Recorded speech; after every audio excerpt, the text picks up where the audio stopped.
Welcome, everybody. This is the first in our series of the Global Insight series. So the intent here really was to bring the myriad of threats that we're seeing emerge within the landscape to life in interactive discussion. Today, I'm excited to talk about one of my favorite topics, the human element of cybersecurity. And I'm joined here actually by a couple of experts, two of my favorites in the industry, Tomchick and Chng. Do you want to take a moment to introduce yourselves and then we'll open up the discussion? Yeah, happy to. Thanks so much, Paula. Looking forward to diving in here. So Greg Tomchick, based in Norfolk, Virginia on the East Coast of the United States. I'm the CEO at Valor Cybersecurity. I was a former pro baseball player and I got into cybersecurity because one of the companies I was running had a cyber attack. So I know what it feels like to be on the bad side of this. And, today want to help as many people as possible not experience that and do some of the simple protections they can put in place to avoid that and continue to do business and make money in the ways they want to do it and not the way the attackers want them to. So looking forward to diving in here, and thanks so much for having us, Paula. My pleasure. Lester? Hey, thanks, Greg. So my name is Chng. Happy to be here. I'm currently based in Toronto, Canada, previously from Singapore. It's 7 years ago I moved here. Time flies. And so my day job, I am a senior cybersecurity advisor with a cybersecurity not-for-profit here in Canada. So we help clients with tabletop exercises, risk advisory, and we even have a cyber range for training. Excited to talk about this topic because that's where there's a lot of divided opinions about the human as part of defense, right? So some people think humans are the weakest loop. Some people don't think that way. So interesting to dive in the discussions today. So thank you for having me here, Paul. That is interesting. Yeah, I'm excited to dive into that as well. So for those of you that don't know me, I'm Paula Fontana. I lead marketing here at Illuminar. I've been in and out of the industry really across the course of my career. I started my career at Lucent Technologies as the technical lead in emergency management, working on emergency management solutions. Spent some time in ed tech and been kind of back and forth. Various companies and different solutions, and really excited to dive in this particular topic. So we just went through introductions, but really three main topics for our conversation. This is really, like I said, intended to be interactive. We are going to be using polling software. I know not everybody is able or prefers to engage live, so this is just a means to bring in other opinions into the conversation. Or other thoughts. So today we're going to talk about the role of human behavior in cybersecurity. We're going to talk about some of the psychological tactics that are used by cyber attackers, but also some of the inherent bias that we all have as human beings. And I think there's a positive side to this, and there's also kind of the risk side to this, right? And so how can we leverage what we know about human behavior to effectively steer our organizations and our teams to be more proactive about cyber risk, but also how can we leverage some of those tendencies to be smarter about and more engaged on building a great risk culture. And then finally, we do have a couple of microsims. I don't know if we'll dive in or not. We'll probably do at least one. But this is the first of the series, so this is a big experiment. I'm excited to have all of you join us on this. But if you want to join Menti, either scan the QR code and enter, or you can go to menti.com and enter the code 86836393, and that'll get you right into the polling. So it looks like we've got folks really, we got about 15 folks. I would add some more people to the list to be able to talk here. Yeah, and like I said, super interactive, please join in here. Like one of the things I think, as we talk about this is fundamentally, not only from the risk side of the equation, but also from you're looking at it more proactively, as leaders. How do we consider the human element as we design our cybersecurity programs? Are there things that, I guess, for individuals that are just starting out in their programs, Greg, are there things that, in terms of the fundamentals, that you would start with? Yeah, absolutely. So over the past about 6 months, I've been able to do some trainings across 4 different continents, and you realize, different ways that varying cultures look at this topic of technology and cybersecurity. And one of the ways I always like to start out is it's just like a relationship that we have in our personal, lives as well. When it comes to actually how we interact with technology, so you have to focus on building trust from both sides, both the technology and your trust in the systems that you're using. A lot of people just think about it as a tool that's supposed to work in a certain way. And a lot of times, and I've been able to investigate about 500 incidents over the past about 5 years. And a lot of the companies on the back end of those incidents mentioned something around trust. They did not take the time to build the necessary trust with the systems. That comes through awareness training, through micro simulations, through actually doing a lot of the practices. I take it back to my baseball days where I had to practice every day to build trust with myself in order to go out in the field and actually perform. So a lot of people, all these biases really call it out extremely well. We are overconfident in, making sure people are going to do what they need to do. Oftentimes we get really busy. We, are in our daily flow, and we just basically know what we know, and we don't even look at the emerging aspects of some of these threats. The threat actors are constantly thinking about better ways to get into your environment, but we don't take the time to train our folks on what those advanced tactics are. We all think about ransomware and malware, things of that nature, but those are just after effects. Those are ways that people are getting in and what the actual virus looks like, but it's not exactly how they're going to actually target you. So kind of taking a step back and just thinking about how you build trust with people and doing the same thing with the systems that you use in your business is really fundamental to a business successfully operating in today's technology world.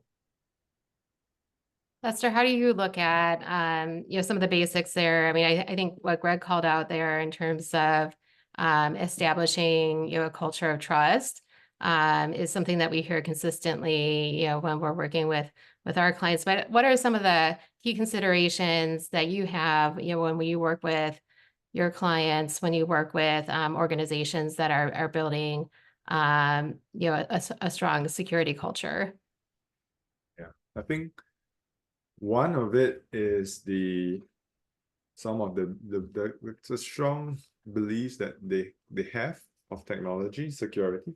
Some people just immediately get turned off when you talk about security, right? For whatever reason, whether it has been such a poorly executed program within your organization, meaning that the security team did not even listen to the business, and they just continued to act unilaterally and add layers and layers of processes in order for someone to do their work properly or easily. So I think there's a lot of preceded, as you start that conversation with your clients or even internally in your organization, that's teasing out all these beliefs and all these connotations about security. I think that's the first step to understanding how you can change the culture, right? Just some organizations may be coming at the back of a significant incident, and if you don't dive deeper into why they're feeling that way, you're not going to solve it.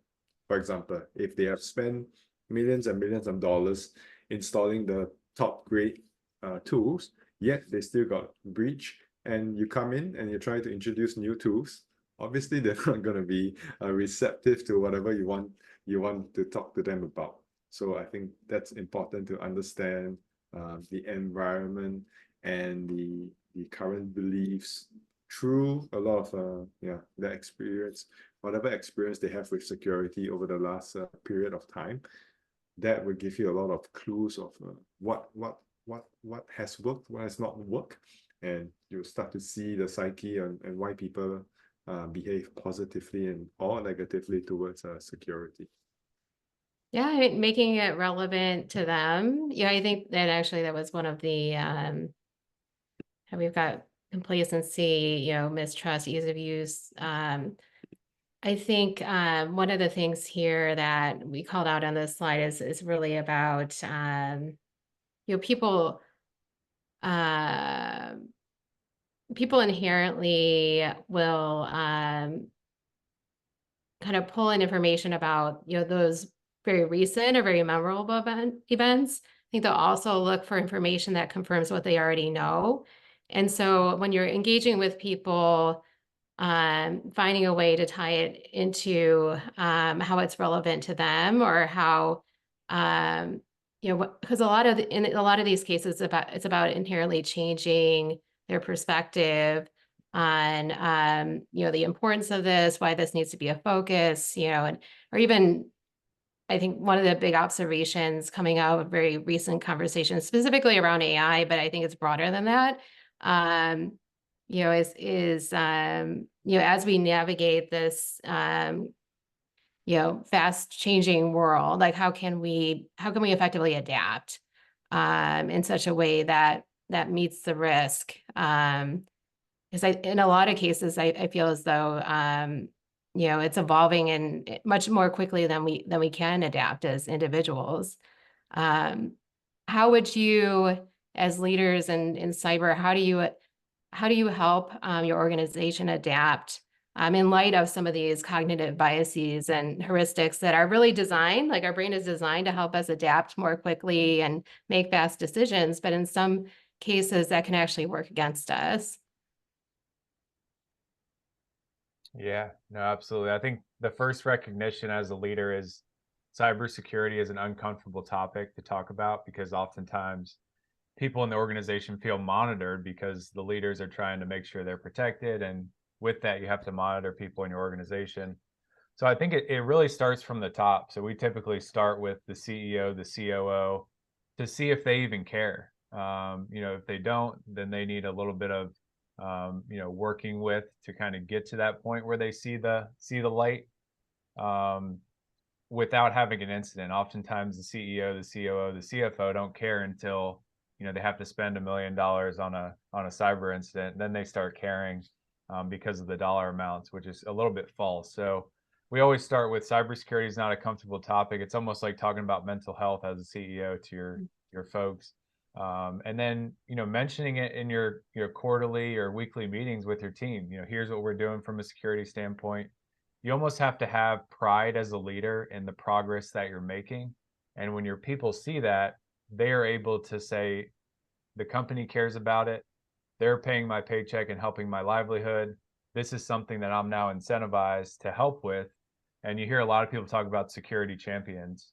We see a lot of companies now, trying to get more and more security champions through training, department leads. But it is another responsibility item on the job description, and we need more companies to put that in the job description on you're responsible for educating and making sure your people know how important security is to and technology is to this company. And when somebody sees that in their job description, they now feel responsible. They're able to talk about it in an educated way. People get on board, and it's basically simple incentives where companies now give gift cards for when you don't click on that phishing link. And we have to incentivize that. That's where we're headed in the modern age. Technology is not going anywhere. So the modern leader has to have the ability to say, this is a tough topic, but just like any tough topic, we need to talk about it. We need to ask the right questions, which are going to get us to the right answers to be able to protect the organization. I mean, we've seen 100-year colleges go completely out of establishment because of cyber attacks. So it's out there. If it hasn't happened to you yet, that doesn't mean it's never going to happen. So that's one of those biases that you put up, is just because it hasn't happened to you recently or ever, It could be, the biggest impact that you've ever experienced, but it's all about getting out in front of it, having those tough conversations. And then for us, it's making sure we're partnering with the right leaders in the organization that have influence over their people to be able to help them have a perspective and frame of mind of what's important to the company. Yeah. Yeah, I think adding on that, I think there's one cultural shift or perspective that, and it will come in languaging as well. How do people speak about cybersecurity within the organization? So, for example, the two ways to go about it. Humans are the weakest link, right? We've heard that before many times when people talk about cybersecurity. Or the other alternative is humans are an integral part of the cyber defense.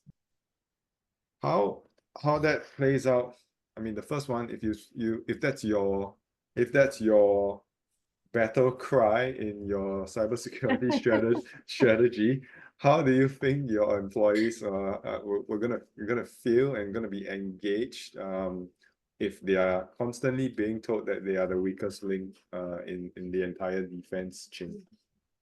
No one's gonna care. People are gonna like, sure, if you've already identified me as the weakest link, am I gonna proactively try and change that? No, right?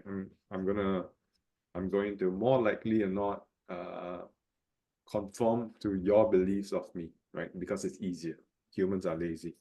But if you start telling people, and not only telling people that they are an integral part of the defense, but equipping them with knowledge, skills, opportunities to develop their interest in that area, then that's where human tendency would also try to live up to that expectation, right?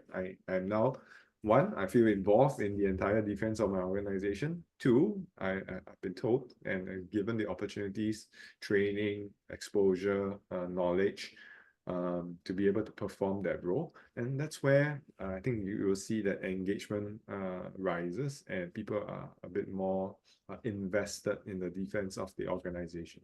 So if you want to change culture, you're going to pay attention to the language you're using and also the support for the organization that provides support that provides to the individual to be able to perform that role.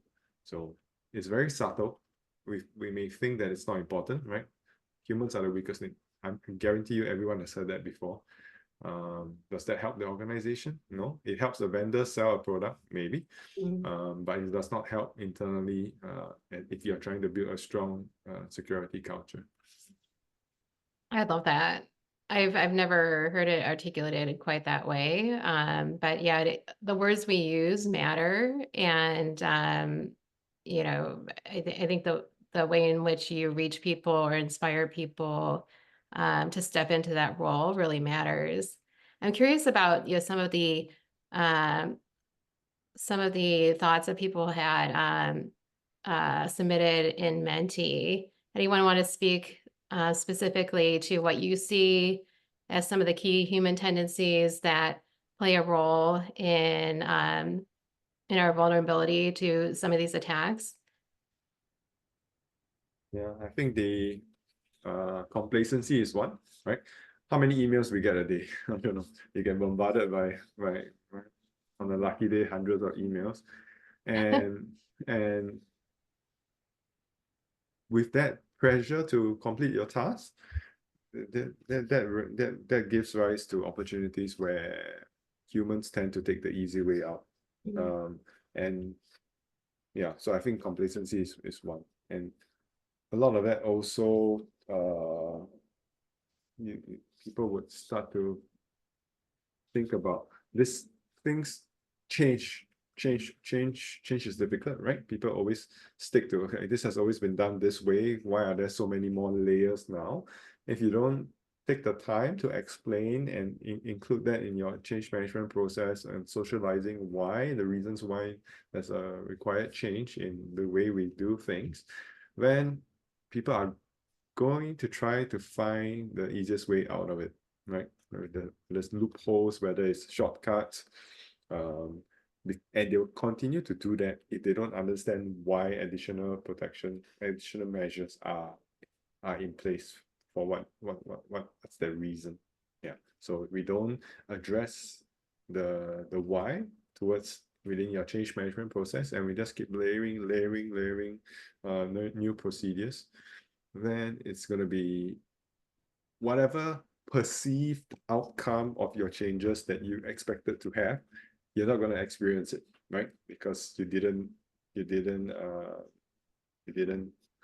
sell the change in a holistic way that people are understand, people are engaged, and people eventually adhere to those changes. Yeah. So if you just force a change, you don't explain it, people will find a way around it, unfortunately. Yeah, I love that, Lester. I think we need to recognize that our survival brain always goes towards convenience and ease.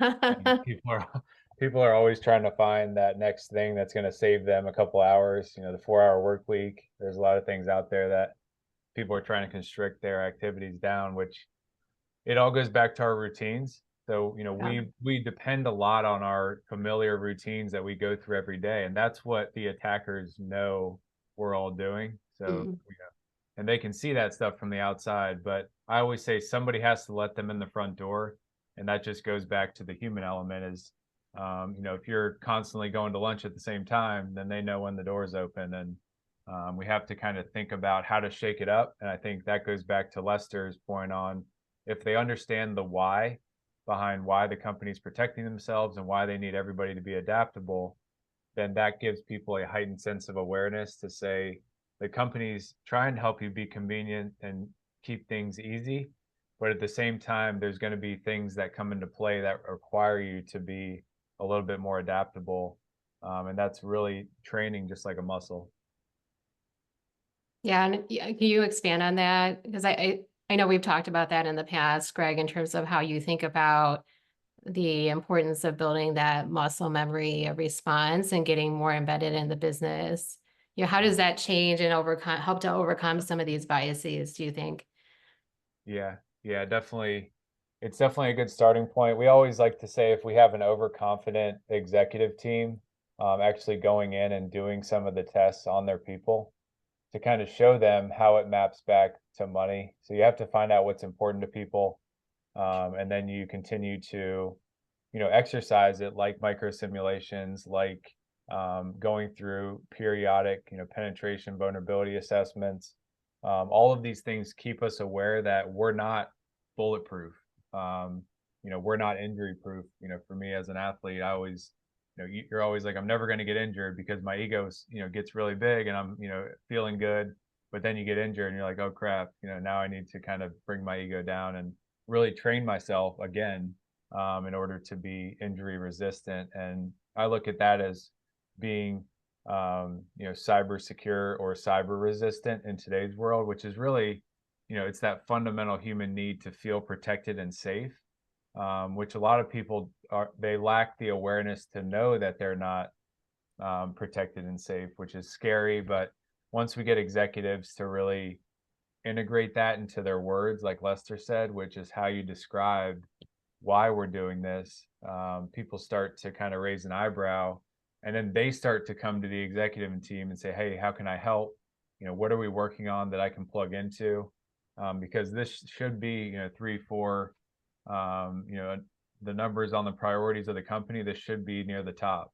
And with the best companies out there that are doing security right and are operating some of these very impactful technologies, they do prioritize this 3, 4, 5 on their whole company priority list, and it shows by the people, how they go about letting people in the door, making sure people sign in.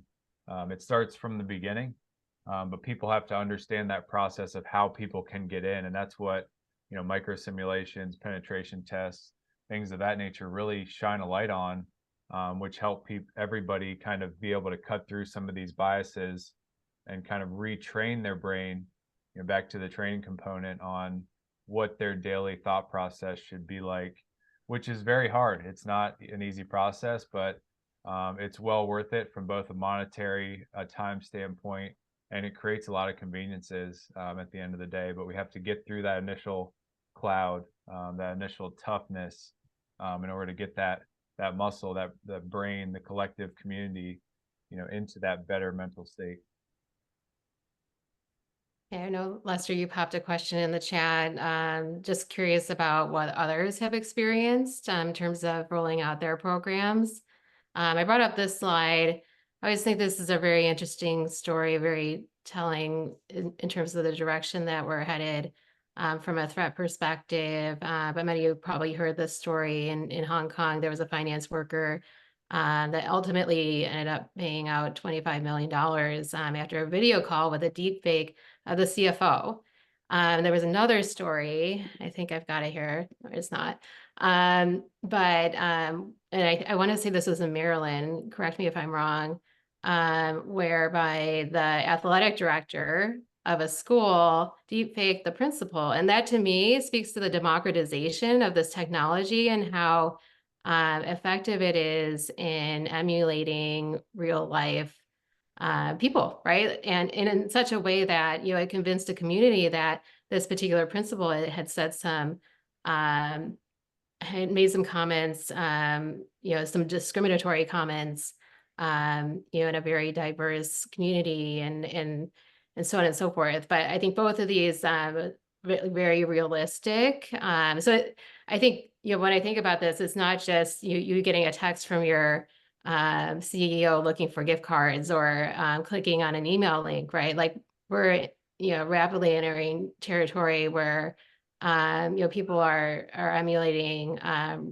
real people in a very believable way, and it's very difficult to discern truth versus fiction. I think it's becoming more and more visceral, right? The attempts to gain access, gain money. Every time I read the the $25 million use case, I'm like, nobody stopped to question the video of like what's happening. It's like they just Where were the controls? yeah, just followed through with whatever the video told them. It's on one hand we may think it's unbelievable, but there's a lot of underlying things going on there. Like there's definitely a huge power distance within that play, right? The CFO, I believe, is offshore. The employees who process the payments in Hong Kong, so probably like a head office, sub office sort of relation. And there's obviously no alternate communications to validate, right? There's it's more of like this is the order, just execute it, sort of arrangement and a relationship over their course of working that enabled this incident to play out the way it did. So was it? Yeah, I mean, to even pull this off, just think about the amount of research and intelligence that the threat actor had to do, and how deeply embedded that person or that organization was within the victim organization to understand all these nuance, right? Like what does the call look like in their setting? What does a approval process look like? Who's likely gonna adhere or conform to whatever orders were given? So that's a lot of things to think about and plan, and to be almost deeply entrenched in that organization to even understand and start working backwards. Okay, how to pull this off? So while we look at it and read it, we almost dismiss it, like, no, this won't happen to me. I'm not that dumb. Really? Maybe. But I think there are other ways that people are going to get more and more creative to try and mimic your day-to-day operations, so that you don't think twice about doing certain things. So I think that's where there are multiple layers. One, how do you not give out so much information openly, right? It's open source intelligence. How do you reduce that risk? Secondly, how do you make people aware of an incident like this, and that could happen to your organization? And thirdly, equip your employees, your teams, with certain tools to help them. It's a quick call back, quick email back, or certain off-channel validation for X amount of dollars. Once it hits the limit, increase some additional checks to before payment goes out. So I think there's a multi-pronged approach to try and solve it, right? It's not read the case study and learn from it and make sure it doesn't happen. It's not as simple as that. Pull the strings, unravel the use case, and that's where you realize, okay, there are certain layers of defense that you can include to hopefully prevent this from ever happening to your organization. Greg, are you doing any deepfake training? Yeah, actually, we had some included in one of our training portals recently. It's interesting because oftentimes you hear trust but verify, but we're actually helping companies today actually start with zero trust, not zero trust as an architecture, but you start with no trust and you build trust with the system, or with the technology or with the person, the new CFO. So when people are in that state of they're building trust over time, oftentimes with a deep fake, because there's going to be at least one thing that's a little bit off that would make you go, I should probably go to their boss or to somebody that knows them to see if this is something that they would normally do. But sometimes with people that you're working for, you trust them because you're working for them and you don't question why they would potentially, be off that day or ask for a, unknown $25 million payment on a video call. It's those types of things that should throw you off. But you have to have, we talk a lot about dual factor, but within anything you're doing in the company, you should have that kind of, dual steps to some extent, dual confirmation, because we all need that internally to kind of think through things as opposed to being irrational and just doing activities just to do it. We have to kind of think twice when it comes to using technology, unless we've taken the time to really build deep trust with it. And a lot of us don't have trust in technology. So it takes a lot of that. It all goes back to, like we've mentioned before, most of these things always go back to something that's happened in the past. And if we don't update our programs with things we're seeing in the news, and like Lester said, just be like, our security program's great, this is never going to happen to us until it does, then we're putting ourselves way behind the curve. And we talk about that a lot to security leaders, is how can you learn from things that have happened in the past? And there's easy ways to, run a search online or use Chat GPT to actually go out there and say, what are all the attacks that have happened over the past 6 to 8 months? And they'll list them all out. And then you put those in your playbooks to build scenarios around them.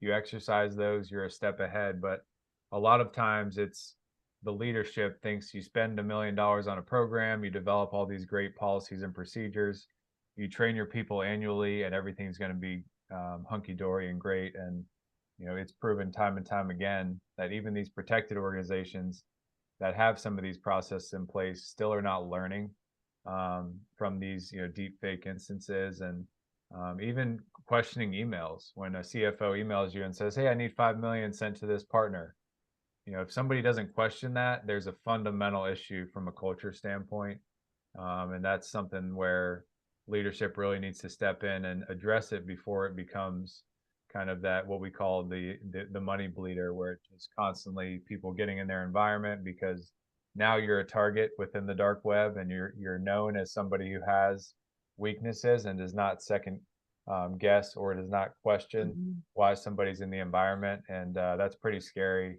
If I was looking at the P&L each day and thinking about how much debt we're in from a technology standpoint, and we're not going to be able to pay it back without educating people over time and continuously. Yeah, that's actually that's actually a great segue to one of the microsims. So I think one thing, and just sharing some stats here in terms of generative AI and sort of how people are using this technology. I think there's already been a number of incidents that have shown up in the news, whether it's technology teams, I think with Samsung, technology teams, plugging in source code, sensitive source code into generative AI. I know Amazon also had some issues where some sensitive IP was leaked to ChatGPT. It's interesting because you talk to organizations and they'll say, "Oh, well, we prohibit it, the use of any kind of generative AI." But the reality is, and this is these are some stats taken from a recent LinkedIn and Microsoft kind of future of work report that was published in May.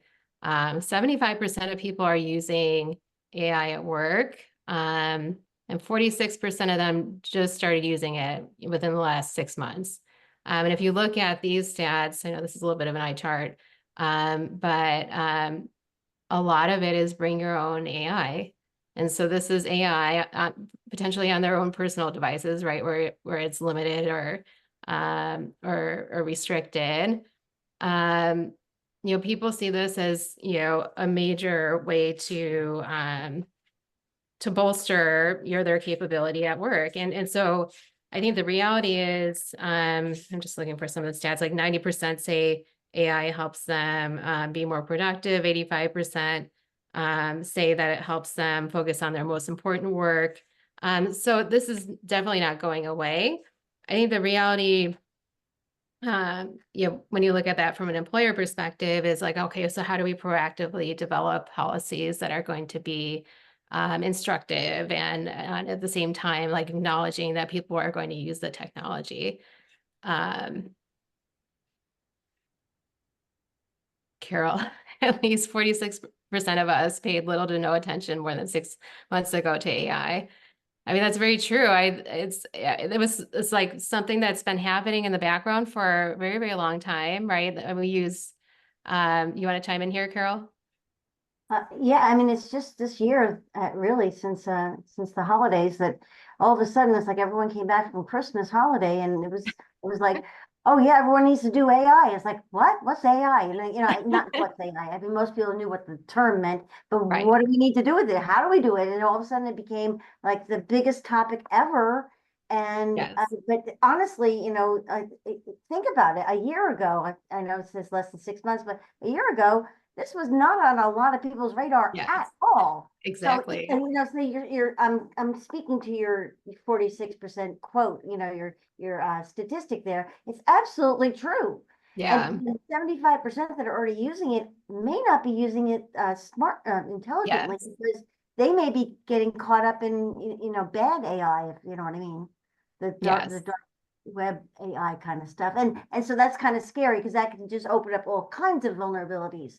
Okay, I'll be quiet now. No, I love this. And that was actually the perfect segue, Carol. Thank you so much. Okay. Do this microsim. We're just going to walk through this microsim. As you know, microsims are bite-sized exercises. I mean, this is exactly it, right? Like, I don't know that people necessarily consider all the ways in which that information can be used. And if it ends up as Lester and Greg were talking about, on the dark web, that information is now, out there, and you don't necessarily have the ability to control that. So we're just going to step through this, and then we'll open up to some it's tasks. Andrew. I just got off the phone from my assistant. He thinks there might be some sensitive information from our company on ChatGPT from some prompts he just ran. I know you have a login, so could you take a look and see what you find? It might be nothing, but let's check it out.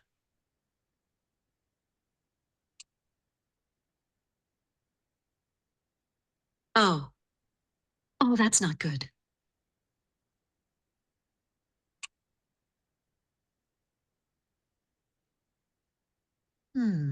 Wait a minute.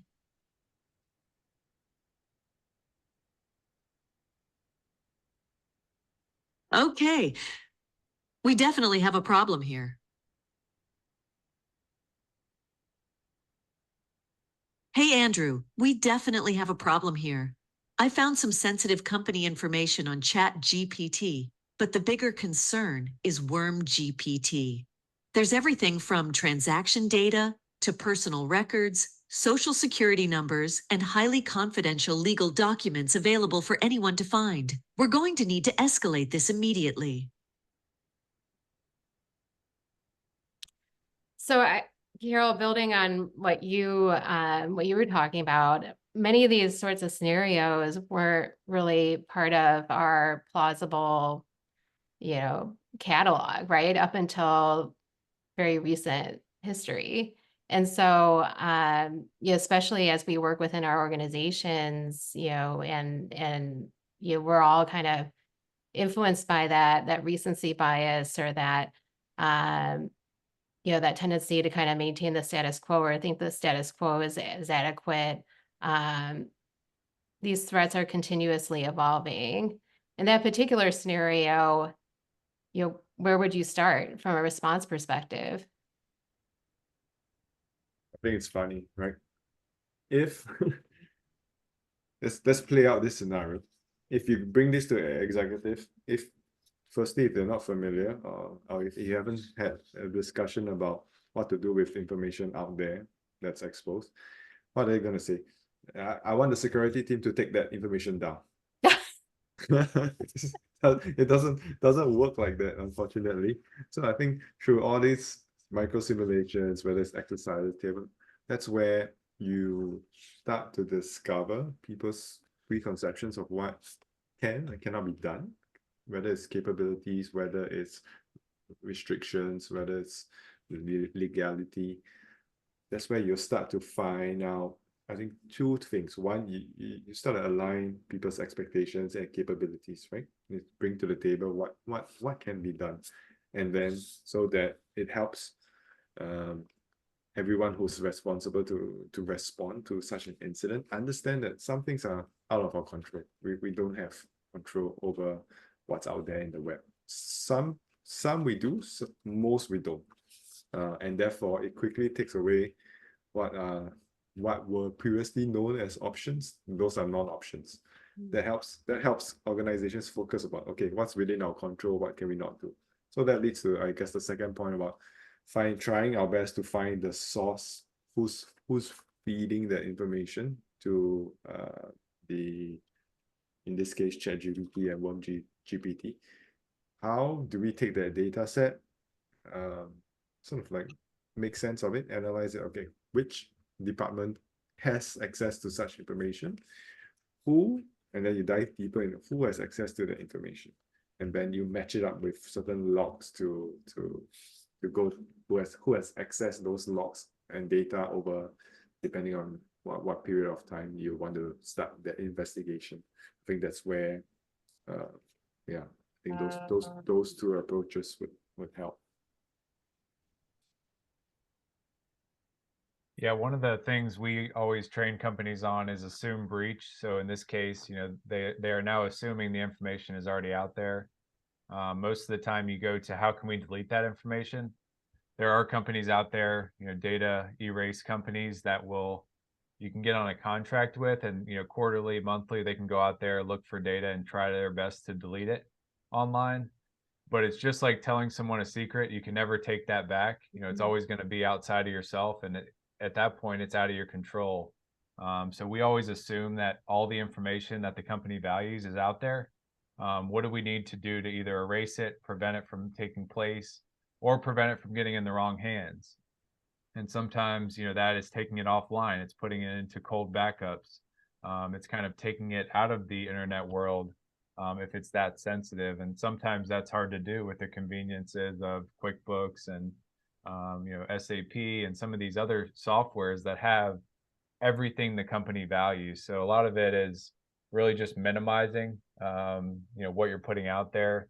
But if you assume breach, you assume the sensitive information's out there, then you can start taking the right steps to minimize, whether that's trying to delete the information, trying to minimize it from getting out there, or even minimize what you're putting on these technologies. But a lot of AI is open source. I think a lot of companies need to keep that in mind, that their folks are interacting with an open source software that is out there that could potentially, that database, those entries can be accessed by anybody that has the right tools to get into the back end of it. And that's just something we're all going to need to come to grips with, is if you put any prompt into ChatGPT, anybody can get the resulting information as well as what you put in. and that to us is assumed breach. So if you feel like your information's out there, there are companies like Go Delete Me and a few others that will actually go on your behalf and try to delete information. But it's probably going to get out there again. So we just need to know what we're putting on technology and what we're not. You can still use good old pen and paper and share things in voice calls, things of that nature that may seem sensitive, but like I said previously, it's all about that convenience and ease, and that's how these companies have structured technology to be able to operate. There's something called the FISA Act, which is surveillance and intelligence. And this is across the world where governments can now get access to any of your information through any company that you do business with, just basically by asking them, hey, we want all the information you have on Paula from when she was born to now, and they can get access to that. So it just shows how accessible things are and how there are government regulations to be able to access that information. So if it can be accessed that easily and packaged up and sent, somebody can easily get into that vendor, that organization, extract it, and create a deep fake like you just showed, where it's extremely accurate. It builds trust, and it does so in a very slick way where you don't even second guess, giving them the information that they asked for.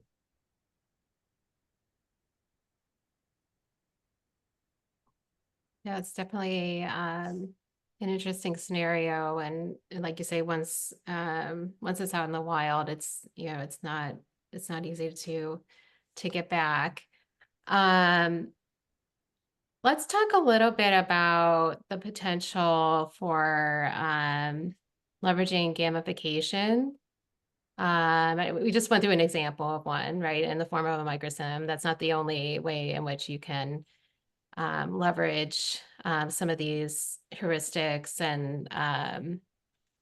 and biases in our favor.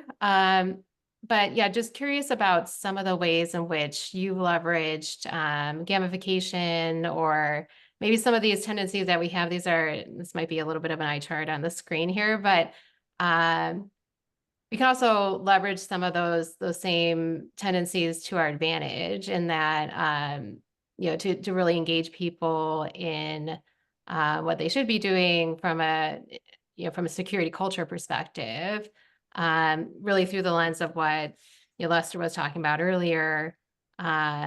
Looking at our team really as an integral part of building security culture. What are some of your go-to examples of leveraging gamification in this way? Yeah, I'm a huge fan of micro learning. I think that's been something over the past 2-3 years that has really positively impacted a lot of companies, not just in cybersecurity, but in anything they're being trained in. The two main things we're focused on now is storytelling. I know some of your micro simulations do that. Storytelling is huge for how the human mind resonates with a story and then can make an important use case for it in the mind, which incentivizes them to act in the right way. And then cyber escape rooms. Cyber escape rooms are becoming very popular across the world. We have a company that's in London that is really making a lot of positive impact doing this, actually in person, but running through an escape room from a technology standpoint with people at their desks. And what this shows is that when somebody micro learns under pressure, it forms a connection in the brain that allows them to be that much more situationally aware.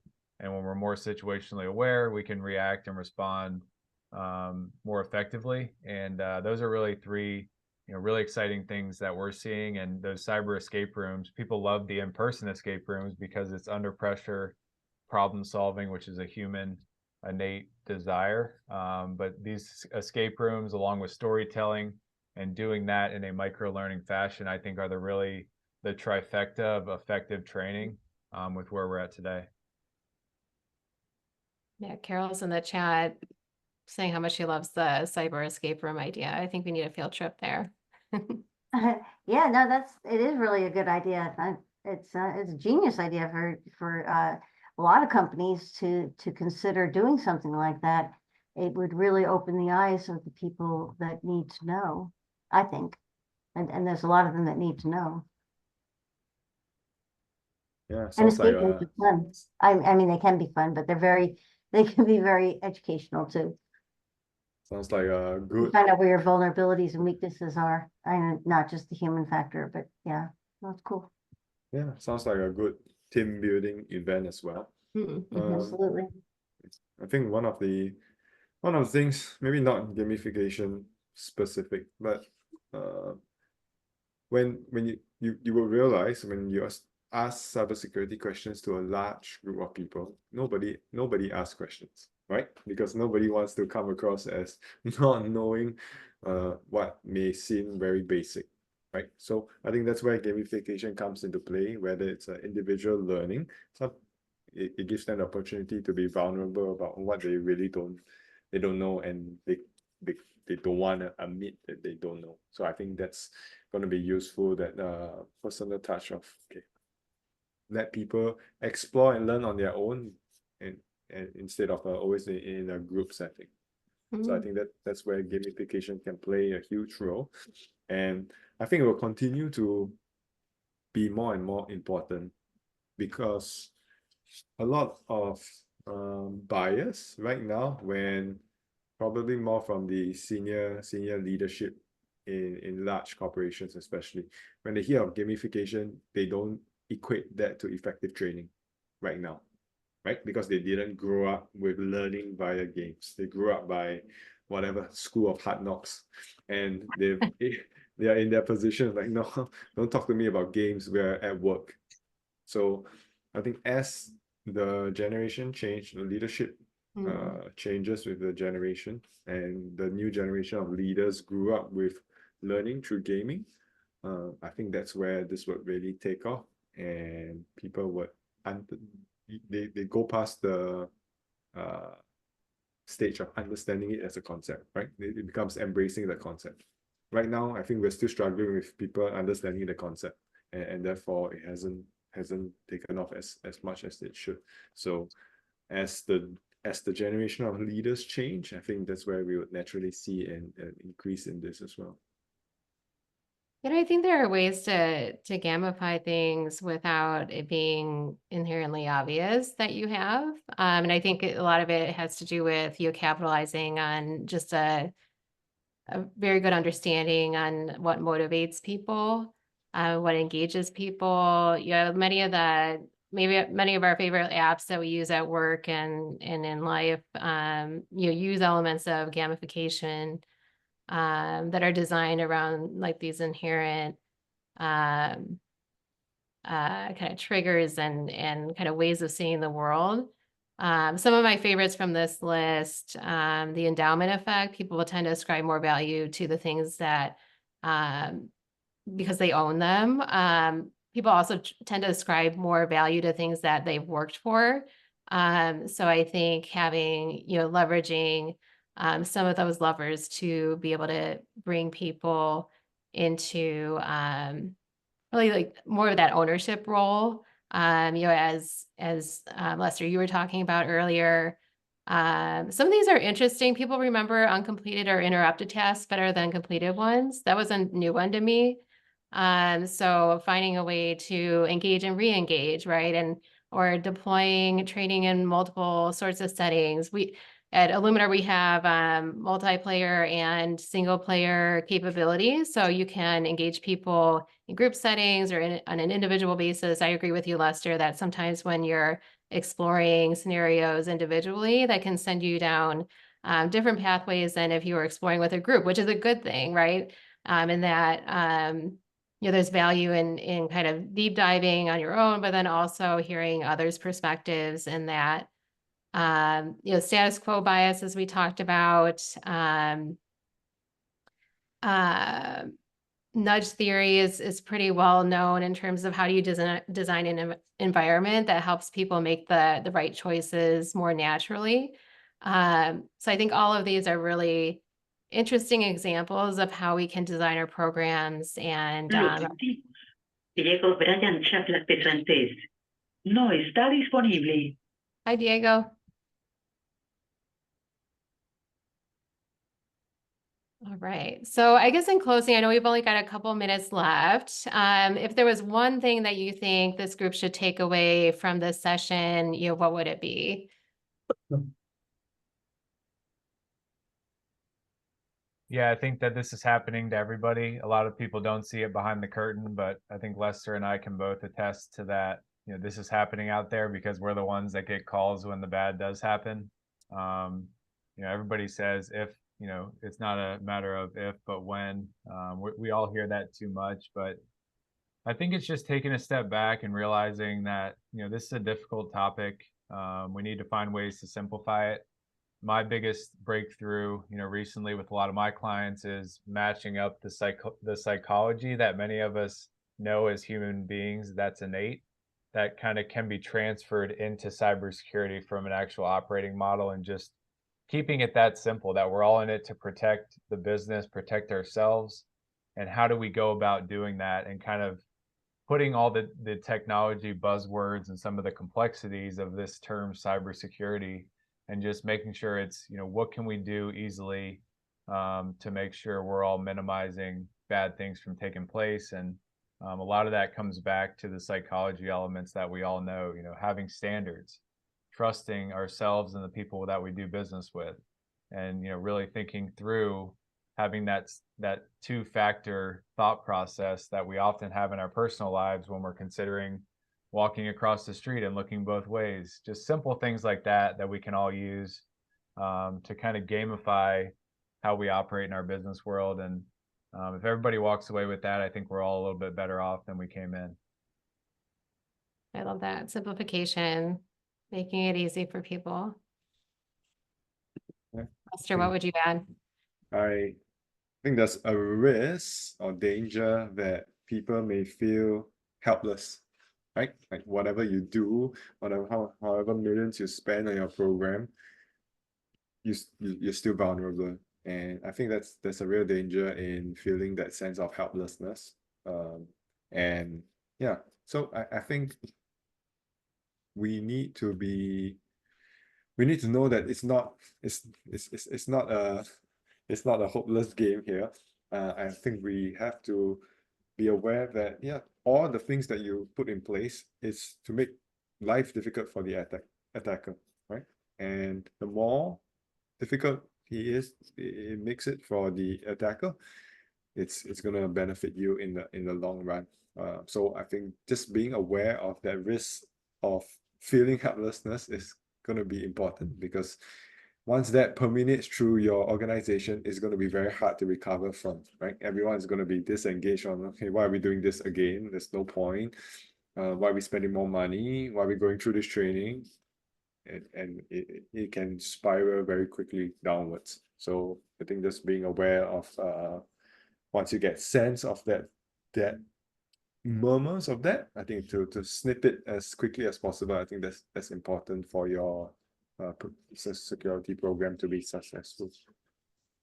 It is overwhelming, especially as we encounter some of these new threats. And we didn't get to the adaptive microsimulation, but if you're interested in that, let me know on LinkedIn or send me a message. But some of these scenarios, there's a lot of unknowns, and in addition to all of the sort of BAU sorts of risks that we've been facing for some time. So, but I think, going back to some of the basics that you talked about, and I think having that framework of, human beings are your first defense, that's all a great place to start. If you do want to bring a microsimulation home to your team, we offer a free microsim, no strings attached. We would love to bring one back to your organization. Just scan the QR code. But thank you all for joining us this morning or this evening or this afternoon, depending on where you are in the world, and helping us kick off the series. And thank you, Lester, and thank you, Greg. As always, you are phenomenal.